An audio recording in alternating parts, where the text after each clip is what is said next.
Welcome to Aussie Indian, and I'm once again delighted to welcome Simon Katich to our program. Simon, welcome. Thanks very much for having me. Simon, if you remember, you came to India-Australia Friendship Fair a couple of years back, and we had a chat on the stage. I'm sure you are happy to come back. Yeah, it's always nice to come back here. Obviously, we get a lot of support from the Indian community with cricket. Obviously, very passionate about cricket. So it's nice to be able to come here and bring some of our memorabilia and I guess stuff for the kids that they can learn a bit about joining up to a club or just getting some posters or some giveaways. And very soon you will be heading back to India for the Champions League 2020, and you won the championship a couple of years back, and I'm sure you're eager to do it the second time. Yeah, look, 2 years ago we were fortunate to win the first tournament in 2009. The boys have got a lot of great memories of that series, being the first one, and look, obviously this one will be special as well. Our guys have been training really hard for the last couple of months now, and I think we go away in about a month's time to Chennai. But we know it's going to be a tough challenge because all the teams that go there are very high quality, so we'll have to be playing very good cricket to win it again.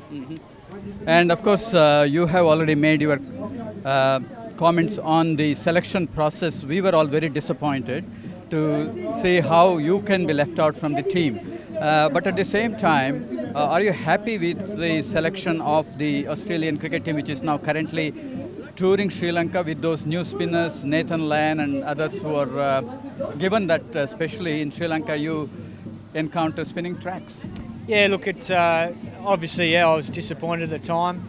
I've got over that by just training hard with New South Wales and preparing for a big summer of cricket for us. So the decision's been made and I've moved on from that. I said my piece. I'm glad I got my feelings off my chest.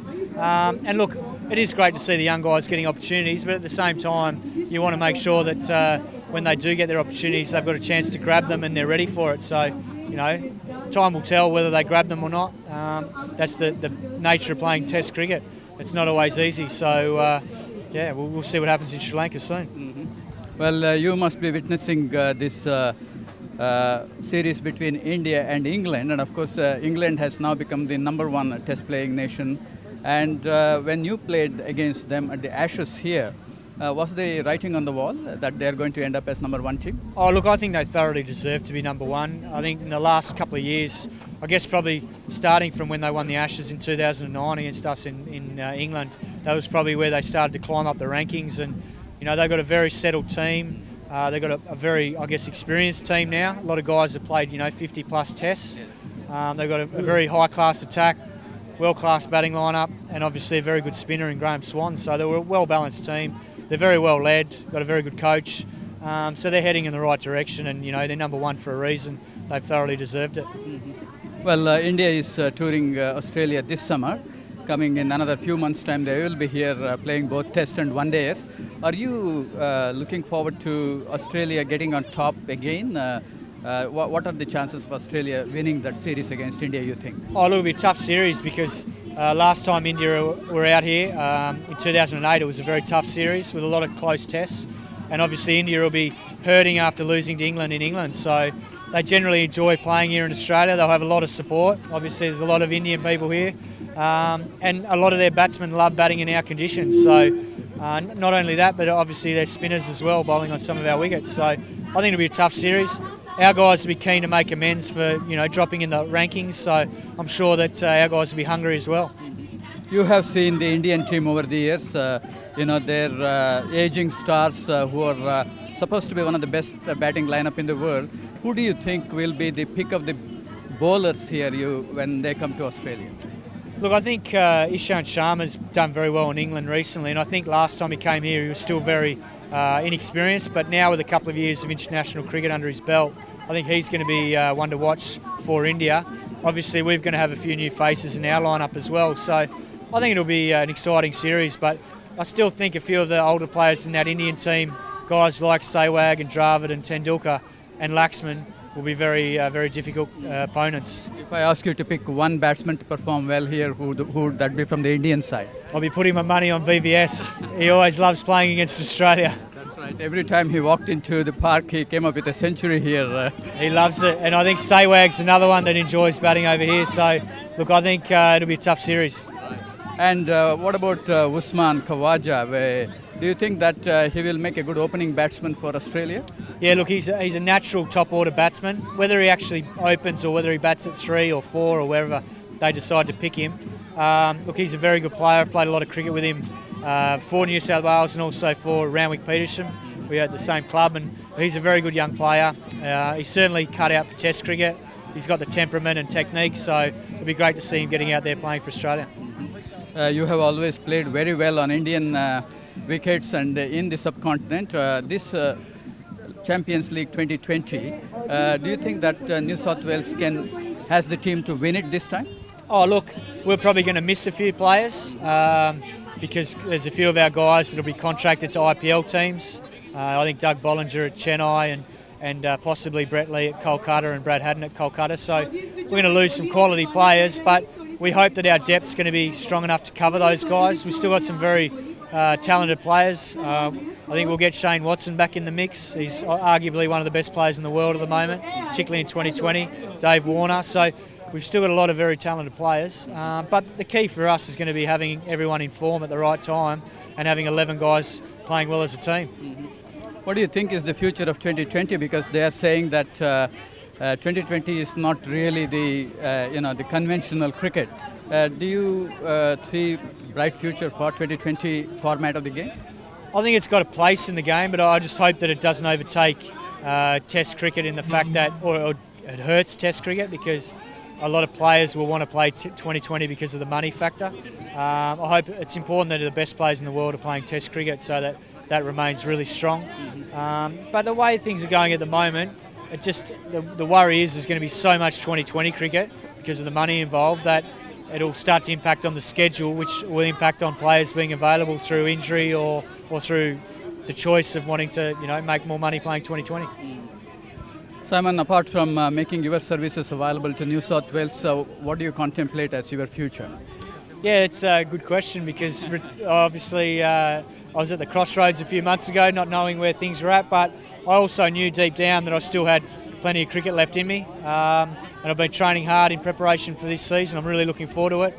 I know we say that all the time as cricketers, but I'm really, really looking forward to this season to hopefully proving a point and just getting out there and enjoying playing for New South Wales, which is what I always love doing.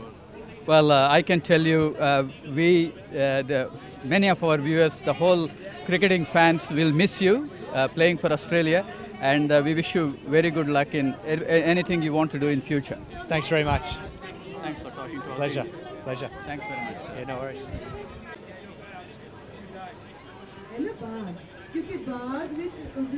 Hello, welcome to Aussie Indian, and we have a familiar face, Lisa Stalekar. Welcome to India-Australia Friendship Fair once again. Thank you very much. Always good to be out here. Yeah, we saw you a couple of years back. In fact, we ended up having a chat for our community television. And what have you been doing these days? Oh, look, since then I've been playing a fair bit of cricket. We've been travelling around the Australian team that we won the T20 World Cup.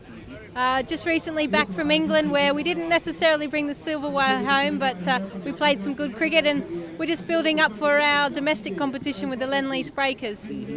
Well, you as the senior member of the team now, are you taking up a mentoring role for the younger players who are coming in?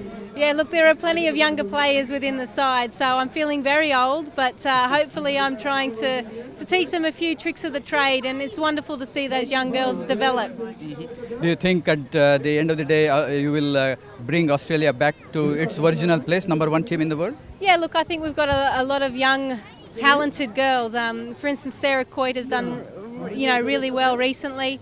And we're playing some good cricket, and we've got the same group as well. So we've got some World Cups coming up. We've got the next T20 World Cup in Sri Lanka, and then the 50 over World Cup in 2013 in India. So something that I'm looking forward to. Well, what makes England tick? Because I know that they went through a process of rebuilding. They seem to be at the top of the world now. What is it that makes them number one team? Well, look, I think they've got some wonderful resources. They've stolen a lot of our coaches, haven't they? So they're starting to get a better understanding of how to play consistent cricket, and they seem to have a group of people that have been together for a long time. And I think consistency within the team allows for players to perform at their best. Well, some of the minnows of women's cricket, like the West Indies, Pakistan, and others, Yeah. they performed decently in Australia when the last World Cup was held. What do you see their future in Women's World Cup? Look, I think T20 cricket will allow those type of countries to really develop and then get onto the world stage. For instance, West Indies in the last T20 World Cup, they beat England and they got through to the semi-finals. So England were out and West Indies were in. So it just shows you that shortened format allows anyone who can play decent cricket to actually go through to the next round. So West Indies are going to be strong, and Pakistan and Sri Lanka and teams like that will do well as well. And about India, where do you rank India? Look, India have changed a lot recently. They've got, there's senior players, Mitali Raj and Julian Goswami, but then they've got a lot of youngsters. And what I saw of those youngsters in England just recently are very talented. So I think they're building up for the 2013 World Cup to win it on home soil. Well, if a coaching job comes across for coaching the Indian team, would you put your hand up? I would, but I've still got a few more years of cricket to play myself, so I've got to beat them first, and then maybe I'll coach them afterwards. Yeah, well said. And Lisa, the other thing is that Australia always is a very proud sporting nation. They don't accept number 1, 2 or 3 position in the world. Yeah. So same thing with the men's team. They are working towards number 1. Do you think that in the near future we will see both the Australian team and the women's team back on the top of the world? Yeah, you're right. In the Australian culture, we don't like to come second, so we're doing everything in our power to make sure that we come back up to number 1. And I know the Australian men's team have been spending a long time doing review processes, and women's cricket has also gone through that. And I think we're starting to come out the other side. So, like I said, consistent performances, consistent teams. You'll see the Australian team perform really well. Well, a lot of Australian girls of Indian origin look to you as their hero. What's your message to get to the top like what you have done? Oh, look, I think cricket is a game that everyone can enjoy. Male, female, doesn't matter what size you are, short, tall. It's something that I've really enjoyed, and I've been able to make friends around the world. And, I really encourage a lot more Indian girls to take up the sport. It is a wonderful sport, and cricket for us in India it's through our blood, so why not play it? There you go, girls. Lisa is giving you a call. Take up the game of cricket, the great game of cricket, and you will reach the same heights as Lisa. Would you say that? Oh, look, anything is possible if you put a lot of hard work in. Lisa, thanks for talking to us Indian. That's all right, thank you. Thanks a lot. Nice Thanks. talking to you again.